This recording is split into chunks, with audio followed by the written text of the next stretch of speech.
နေ့တော့ခရမ်းကြီးနေငပြည့်ချက်ပန်းမွန့်ချက်မြစ်တူနဲ့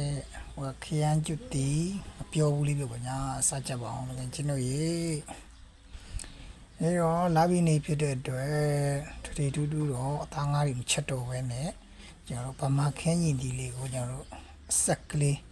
ချက်လိုက်ပါတယ်ဗျာပြီးချက်ပေါ့ဗျာပန်းမွင့်ကလေးကလည်းမချက်ပဲမကြော်ပဲနဲ့ကျွန်တော်တို့ပန်းမွင့်လေးကိုလည်းချက်ထားပါတယ်ဗျာဒါတော့နှစ်ခုကိုမလိုက်ဖက်ဘူးဆိုပေမဲ့လို့အကြော်ကြီးပဲကြာရိုးနေတာဖြစ်တဲ့အတွက်ကျွန်တော်ပန်းမွင့်လေးကိုယ်စိတ်ကူးနဲ့ကိုယ်ချက်ပြပါတယ်ဗျာဒီချက်လိုက်တဲ့အတွက်တော့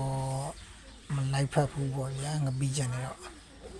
ဆိုရင်ငပိချက်ကလေးချက်ပန်းမွင့်လေးကြော်လိုက်ရင်တော့ပို့ပြီးတော့လိုက်ဖက်တဲ့ဟင်းလေးတော့ဖြစ်မှာပေါ့ဗျာ